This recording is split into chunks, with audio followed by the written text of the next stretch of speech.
भारत ने अपनी मुनाफत करते हुए पाकिस्तान के ऊपर हमला किया और सिविल जो शहरी आबादी है उनको और मसाजिद को निशाना बनाया है। और एक मासूम बच्चा भी शहीद हुआ भालपुर में। एक मुरीदके में हमारे पास जो है वो शहीद मसूर हुए हैं, उनकी बॉडी, और 23 जख्मी है तक भालपुर में। साथ रहिए सर, साथ रहिए सलमान साहब, साथ रहिए हमारे। पाकिस्तान का करारा जवाब, भारतीय फौज चेक पोस्टें छोड़कर भाग उठी। ये जा वो जा, पाकिस्तान ने दुश्मन को धूल नहीं चटाई, पीछे हटा दिया, भगा दिया। दुश्मन को मुंह तोड़ जवाब, दांत खट्टे कर दिए। पाक फौज ने दुश्मन के 2 तैयारे मार गिराए थे। आपको बता दें, भारत का बुज़दिलाना वार पाकिस्तान ने इसका जवाब दिया। पाकिस्तान ने करारा जवाब दे दिया। चेक पोस्टें छोड़कर भागने पर मजबूर हो गया भारत। बिल्कुल दुम कर भाग निकले। पाकिस्तान ने जवाब दिया। भारतीय फौजी 50 चेक पोस्टें छोड़कर भाग निकले। 1 नहीं, 2 नहीं, 10 नहीं, 30 नहीं, 50 फौजी चेक पोस्टें जो है 50 चेक पोस्टें छोड़कर उनके जो फौजी हैं वो भाग निकले। 50 भारतीय फौजी चेक पोस्टें छोड़कर वहां से फरार हो चुके, रफू चक्कर हो चुके। किरण, फर्क पता है क्या है? फर्क यह था जब उन्होंने हमला किया। सलमान रफीक साहब, आप भी हमारे साथ मौजूद हैं। जख्मियों के हवाले से भी आपसे जानेंगे कि अब तक अस्पतालों में पंजाब में कितने जख्मी पहुंचे हैं। फर्क यह है कि जब भारत ने जो है वो हमला किया, ये शरारत की, तो पूरी कौम छुपने की बजाय सड़कों पर निकल आई और जिस जानिब हमला किया उस तरफ लपकी, नारे तकबीर, कलमा शहादत, अल्लाह अकबर, पाकिस्तान जिंदाबाद के नारे लगाते। दूसरी जानिब भारतीय फौजी अपनी चेक पोस्ट से छोड़कर भाग निकले। मुकाबला बनता ही नहीं है। सलमान रफीक साहब, इस वक्त सूरत ये है कि भालपुर में 23 जख्मी आए हैं। हमारी प्रिंसिपल, हमारे एमएस और तमाम professor, nurses, paramedical staff, doctors मौजूद हैं। उनका ट्रीटमेंट किया जा रहा है। मरीज की जो एक शहादत है और उसके साथ एक जख्मी है जो माइनर इंजर है। और मैं ये कहना चाहूंगा कि पाकिस्तानी कौम इसका मुंह तोड़ जवाब देगी। हम अपनी फौज के साथ हैं, हम अपनी गवर्नमेंट के साथ हैं और इंडिया का जो बुज़दिलाना कार्रवाई है उसका इंशाल्लाह भरपूर जवाब दिया जाएगा। और पूरी कौम मुत्तहिद है और हम बिल्कुल हौसले में हैं और जो भी होगा इंशाल्लाह मुल्क की इज्जत और वकार पे कोई सौदा नहीं किया जाएगा। जबरदस्त। अब जरा ये बताइए, आपने देखिए अपने बहावलपुर और मुरीद के बारे में बताया, पंजाब भर के अस्पतालों में इमरजेंसी नाफिज की गई है। थोड़ी इसकी तफसील भी बताइए हमारे देखने वालों को, कौम को। हमारे जितने भी अस्पताल हैं तमाम में इस वक्त हमारी सीनियर कंसल्टेंट प्रोफेसर मौजूद है। मैं खुद कंट्रोल में मौजूद हूँ। मैं खुद अस्पतालों का विजिट कर रहा हूँ। मेयो जा रहा हूँ, मेयो के बाद गंगाराम, फिर मैं भालपुर जा रहा हूँ। तो हम बिल्कुल अपना जो हमारी जिम्मेदारी है महकमा सेहत की, रेस्क्यू गवर्नमेंट 2 जो है वो भी अपना पूरा रेस्क्यू ऑपरेशन कर रही है। भालपुर में हमारी 31 एम्बुलेंसेज काम कर रही हैं। हमारे वहाँ पे भी लोग मौजूद हैं। तो जो भी डायरेक्शन हमें सीएम पंजाब की तरफ से, ये हमारी जिम्मेदारी, उसको भरपूर तरीके से इंशाल्लाह पूरा किया जाएगा।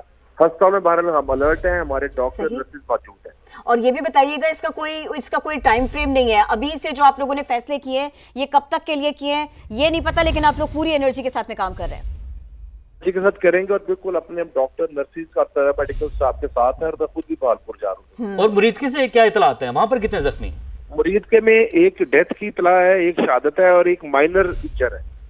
ठीक है। और इस इलाके में जो तमाम अस्पताल हैं, लाहौर के तमाम अस्पतालों में भी अमला पहुंच चुका है और इमरजेंसी लग चुकी है। लाहौर समेत गुजरांवाला, रावलपिंडी, फैसलाबाद, मुल्तान, भालपुर, हर जगह हम रेड अलर्ट पे हैं।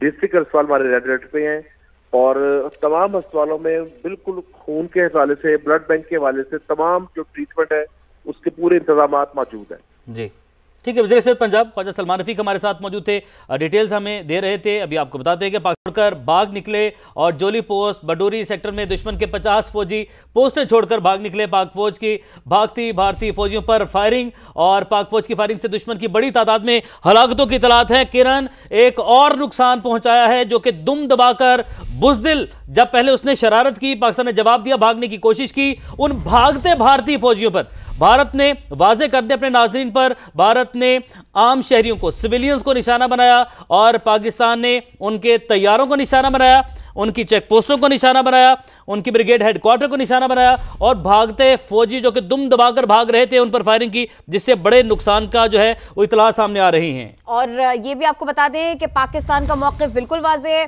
सिविलियंस को कुछ नहीं कहा जाएगा, लेकिन ये जो इनके हालात है इनको बख्शा नहीं जाएगा, इनको छोड़ा नहीं जाएगा। इन्होंने पाकिस्तान पर हमला करने की कोशिश की, पाकिस्तान की आबादी को नुकसान पहुंचाया, पाकिस्तान का करारा जवाब। 50 भारतीय फौजी चेक पोस्ट छोड़कर भाग खड़े हुए। चोली पोस्ट बदौड़ी सेक्टर में दुश्मन के 50 फौजी पोस्टें छोड़कर भाग निकले। पाक फौज की भागते भारतीय फौजियों पर फायरिंग। पाक फौज की फायरिंग से दुश्मन की बड़ी तादाद में हलाकतों की इत्तलात सामने आ रही है। पीरकाटी सेक्टर में भी 40 भारतीय फौजी पोस्टें छोड़कर भाग खड़े हुए। वो पाकिस्तानी होते हैं जो जज्बा शहादत के साथ में बर्फानी बिल्कुल संगलाख पहाड़ियों पर अकेले भी होते हैं तो खड़े रहते हैं। दुश्मन भी सैल्यूट मारता है जब उनका जनाजा नीचे आता है और फिर उनको एहतियात के साथ पहुंचाया जाता है। ये भारतीय हैं, इनको जिंदगी प्यारी है, ये लड़ने निकले थे, ये बुज़दिली दिखाने निकले थे, ऐसा करने आए थे ये। तो किरण अपडेट्स पे अपने नाज़रीन तक पहुंचाते हैं। मुरीद के से भारत ने गवर्नमेंट एजुकेशनल और हेल्थ कॉम्प्लेक्स पर 4 मिसाइल दागे। भारतीय हमले में मस्जिद भी शहीद हुई, 3 मकानात भी उसकी जद में आए। हमले में बुजुर्ग शहरी शहीद जबकि 2 लापता हैं, 30 जख्मी हैं। और ये आप मनाजिर देख सकते हैं कि जो मुरीद के मनाजिर भी हम आपको दिखा रहे हैं जहाँ पर भारत ने गवर्नमेंट एजुकेशनल और हेल्थ कॉम्प्लेक्स पर 4 मिसाइल दागे हैं और भारतीय हमले में एक मस्जिद भी शहीद हुई, 3 मकानात भी इसकी जद में आए, जिसका पाकिस्तान ने जवाब दिया है और उसी की ज़बान में भारत को जवाब दिया है। और जब जवाब दिया तो उनके ये हम किरण वो बात कर रहे थे कि जिस पे सिविलियंस को उन्होंने टारगेट किया, सिविलियंस के एरियाज़ को उन्होंने टारगेट किया और जिसका जवाब पाकिस्तान ने रिटेलिएट इस बड़ा प्रोफेशनल अंदाज में किया। हमारी फोर्सेस ने, हमारी एयरफोर्स ने जवाब दिया, उनके तैयारों को गिराया। चाय का वही बात आ जाती है कि चाय से लेकर जो है इस जवाब तक हम देख रहे हैं। और उसके बाद जिस तरह उनकी चेक पोस्टर पर हमला किया, भागते फौजियों को निशाना बनाया। प्रोफेशनलिज्म और एथिक्स, पाकिस्तानी अफवाज इसका दामन नहीं छोड़ती, इसका हमेशा ख्याल रखती हैं। इससे पहले खातून के शहीद होने की इत्तलात थी, अब एक बुजुर्ग के शहीद होने की इत्तलात आई है। एक बच्चे के जो पहला शहीद है वो बच्चा है छोटा, उसकी इत्तलात आई थी पहले। भारत ने गवर्नमेंट एजुकेशनल और हेल्थ कॉम्प्लेक्स पर 4 मिसाइल दागे। मुरीद के से ये खबर आ रही है भारतीय हमले में एक मस्जिद शहीद हुई, 3 मकानात इसकी जद में आए, 3 मकानात को नुकसान पहुंचा। इस हमले में, इस बुज़दिलाना हमले में एक बुजुर्ग शहरी शहीद हुए हैं, ये खबर भी सामने आई। 2 अफराद के लापता होने की इत्तलात हैं, 3 अफराद जख्मी हुए हैं, ये खबरें भी आई हैं। हम मुरीद के बारे में आपको बता रहे हैं। अब से थोड़ी सी देर पहले सबसे ज्यादा नुकसान जो हुआ, जो मुख्तलिफ अफराद के जख्मी होने की इत्तलात आई, वो बहावलपुर से थी।